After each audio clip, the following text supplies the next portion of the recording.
This is a true story. I just woke up around 10 minutes ago.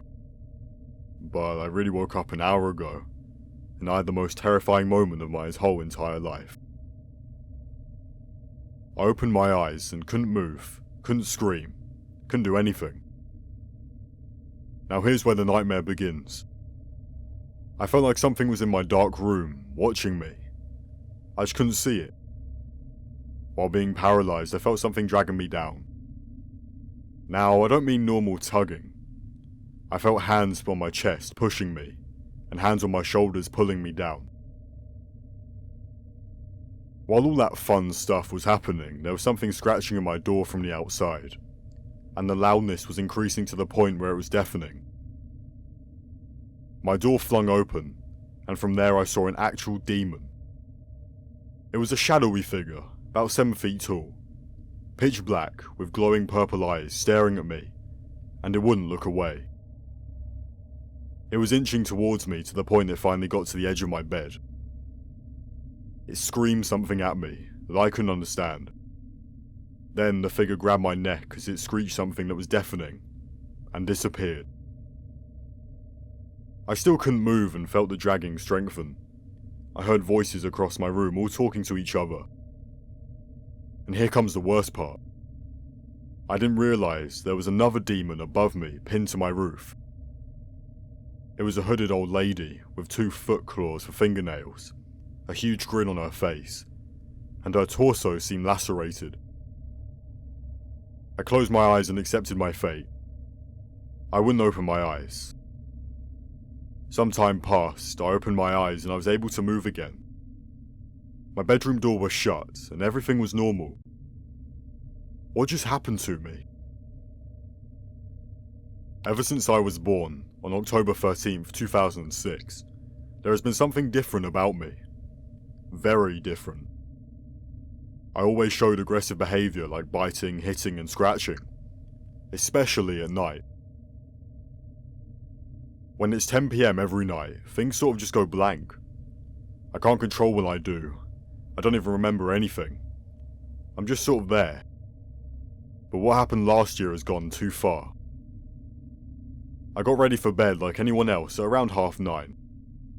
Then I went to my room to go to bed, or try to at least, then locked the door. 30 minutes later, 10 o'clock hit and that's when it begins. I heard voices, and they told me to do things. Bad things. When I refused to listen to them, I fell out of control. My body moves like a puppet and the demons are the masters. They made me walk to the door and unlock it. They made me leave the room. They made me go into the hall. They made me go into the kitchen. I opened the drawer of knives. They chose the biggest and sharpest ones. I remember entering the living room and walking up to the dog, Marcus, a golden doodle. Then that's when things started getting blurry. As I approached him, I heard my heart beating, faster, faster and faster. My ears were ringing, the voices got louder. Then, I held the knife up high, and as hard as I could I stabbed him, and he let out a yelp. I repeated the stabbing. There was blood everywhere, on my clothes, on the floor, and on the walls.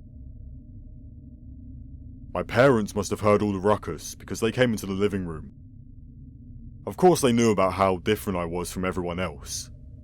They never got to this point. When I turned around I saw the look of horror on their faces. Tears fell from their eyes. I, on the other hand, had a blank face. No emotion. Absolutely nothing. No guilt, no sadness, no anger. Then things got blurry again. The voices spoke more, heart beating faster. I stood up, not breaking any eye contact, and slowly walked towards them. I tried my hardest not to obey, not to move, to drop the knife. But they did it for me. They made me walk. Then my parents started to back away from me, because they feared me. Then I held up the knife again, getting ready to stab them, but then everything went dark. Blank. I passed out. I woke up the next morning, not in my room, not in my house, not anywhere familiar. My head hurt really bad too. The room was white, the floor was tiled, the bed sheets were white as well. And I realised something. I was in a hospital, or an asylum. Then I came to the conclusion that my younger brother must have hit my head hard that caused me to pass out. Then my parents must have driven me here while I was asleep, most likely tied up. Now, a year later, I'm still at this place. They let me have my phone for an hour every day, so I wanted to tell someone about it. I don't get many visits from my family. They're all still afraid. I regret what I did badly. They think I'm insane, but it wasn't me that did it. It was the demons in my mind. It's their fault. I was trying to stop them. I shouldn't be here. I have to go now. My phone is going to get taken away soon. Goodbye. My girlfriend and I both work nights. Some nights we're both not home. Even though we don't live in a great neighbourhood, our neighbours normally watch over our house and we do the same for them. The other night was one of those nights when my girlfriend and I were working late. I got a phone call from my neighbour, Frank, that lives across the street, and says he has the police on his phone.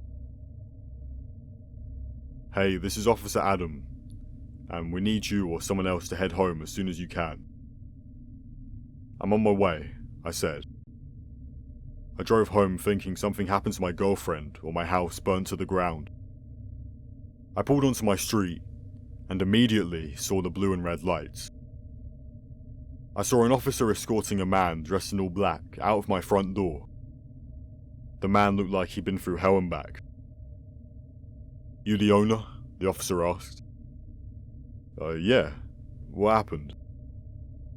This gentleman kicked in your back door, probably looking to rob you, but he called us for help. We found him in a closet in the basement. We can't get any real sense out of him.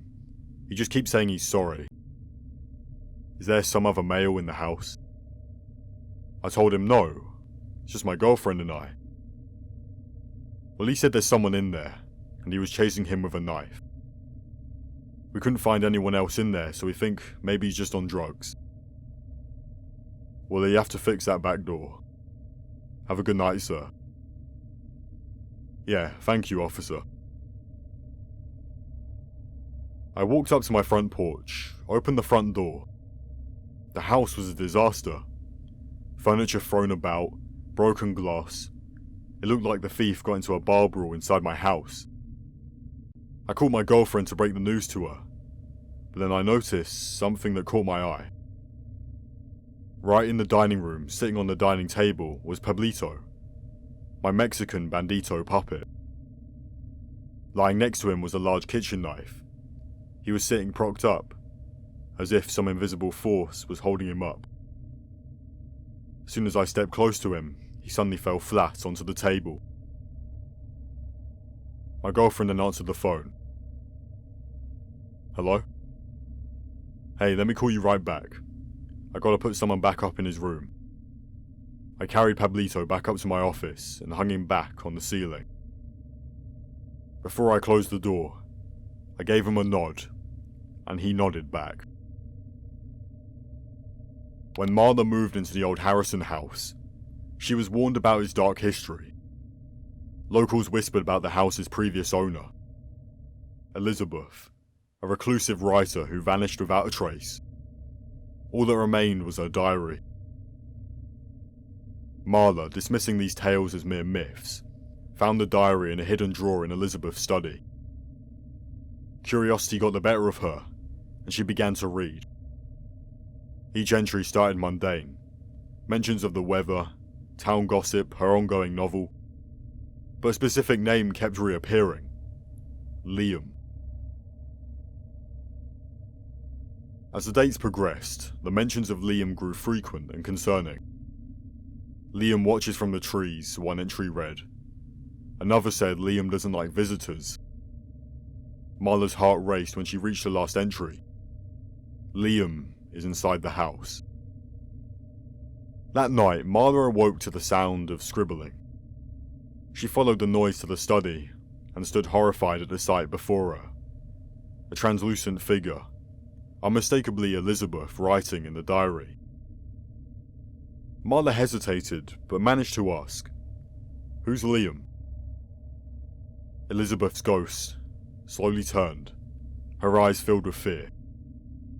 "He's the house," she whispered, just as the walls began to close in on Marla. The next morning, the neighbours reported seeing Marla's windows blackened, and her front door sealed shut. When they finally managed to break in, there was no sign of her. All that was found was the diary, now lying open on the study table. The latest entry, written in Marla's handwriting, read, "Liam is the house, and he's hungry." From that day on, the Harrison house remained empty, but the townspeople swear they sometimes hear the soft sound of scribbling coming from within. One of my best friends went missing for an entire month. After having an argument with his mother, he just burst out of the house. At least that's his mother's story. She says it's been a week and no sign of her son whatsoever. I'm scared, you know. The guy has always had problems with his family. Every time he'd run away from home, he'd always come over to my place. He's always welcome here. Not this time. 3 more weeks passed before one day, I get into my home and see him standing in the living room, looking out blankly at the TV. "Hey man, where have you been? Been worried sick about you, so's your mum. Why are you watching TV standing?" He turned his head towards me. There was something definitely off about him. Are you okay?" No response. Just went over to the couch and sat on it, continuing to watch TV. "I'll call your mum and tell her that everything's okay." I went over to the hallway, and when I checked my phone, I saw that I had a voicemail. I opened it and I could hear my friend's voice saying, "Bro, please help me. I don't know where I am. My parents locked me in the basement. It won't be long before they notice I have my phone. I can't call the police because my dad is a cop. But please, mate, just get help." So who's that in my living room?